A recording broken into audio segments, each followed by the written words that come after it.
Hey Vsauce, Michael here. Since this video began, more than 1 million of your cells have died. It's natural, don't worry, but you are literally covered with death. Dead stuff, fingernails, your hair, the outermost layer of your skin, all made out of dead things. And you are losing this dead stuff constantly. Every week, about 5.5 grams of dead skin sheds off of your body. Ohio State University found that 80% of that material you see indoors beautifully dancing across sunbeams is dead human skin. But for the most part, you are made out of living stuff. You are a biological furnace burning food energy to move and breathe and think and stay warm. As you can see on Grand Illusions, the heat from your own hand while you sit still is enough to run a Stirling engine. Your cells are busy and active and dividing millions and millions of times every day. In fact, because of that, you shouldn't even really be called a person. You should be called a purse-on. And on and on and on and on and on and on and on. But here's the really mind-blowing thing about the mind-sustaining process of cell division. The replication of instructions, DNA for each daughter cell, requires copying an exact sequence of 3 billion nucleotides.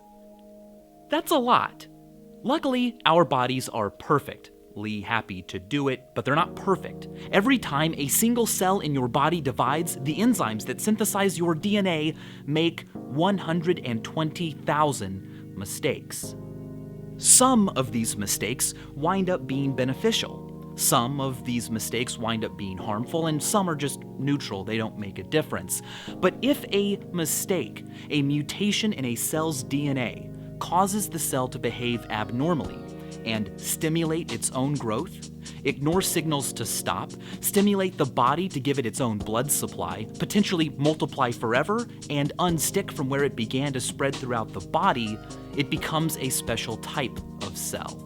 We have found 200 diseases with various origins and natures that fit this description. Despite being different, they often go by the same name: cancer.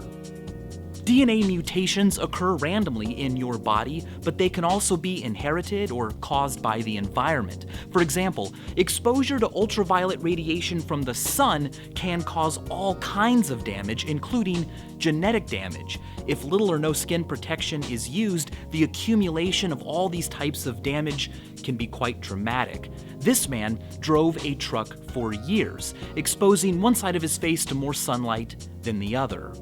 And for 15 years, this woman worked in a room that had the same window, a window to her left. Environmental damage to the body, whether cancer-causing or not, is serious business. In fact, giraffes have black tongues because the dark pigmentation protects their tongues from solar radiation while they're hanging out all day. Go back far enough beyond where sunshine hits, and their tongues are pink. Given the sheer number of environmental dangers to our DNA and the sheer number of mistakes our own bodies make with our DNA every day, it is incredible that we all aren't developing cancers constantly and immediately after being born. One of the things we have to thank is our body's own version of autocorrect. Biological mechanisms like proofreading and mismatch repair catch and correct or stop more than 99% of errors. We grow old and pass away for many, many reasons, but when it comes to cancers, our body's own internal autocorrect is like the autocorrect on your phone. It's pretty good, but it's not perfect. Cancers still develop, especially after the accumulation of mistakes and mutations over time. I'm incredibly grateful to Cancer Research UK. They helped me a lot with this episode, and thanks to work by groups like them, we are at an accelerating rate finding ways to prevent and control cancer beyond what our bodies can do alone. I mean, after all, natural selection can only see so much because of the selection shadow. We aren't all the same, and if your genetic variations make you and your children more successful at reproducing, well, what do you know, your characteristics become more common. But this phenomenon has a weak influence here, later in life, after your role in reproduction and raising offspring to independence has passed. We have found evidence of the selection shadow at work with mice and bats. Raised under perfect conditions with veterinary medicine and safe lives, mice only live about 2 to 3 years, whereas bats with similar sizes and metabolisms can live for 30 years or more. The significant difference here is that unlike mice, bats have had in the wild for millions of years fewer predators, a smaller chance of dying early due to extrinsic mortality. They've on average had more days for natural selection to influence. This could be a very good explanation for why diseases that affect our complex multicellular selves late in life are still with us. But wait, why are humans living so long today? I mean, in the past, but genetically recently, weren't teenagers considered middle-aged? Not really. While it's true that in the past life expectancies were quite a bit lower, a life expectancy is merely an average number of years a person was expected to live as soon as they were born. And in the past, infant mortality was so high, the average was brought down significantly. It's true that in the early 1600s here in England, life expectancy was only 35 years, but if you made it to the age of 21, well, you could easily expect to live well into your 60s. Lifespans that go beyond the age of reproduction have always made sense for humans because we are intelligent and social, useful to one another, and our children take a lot of time and guidance to gain independence.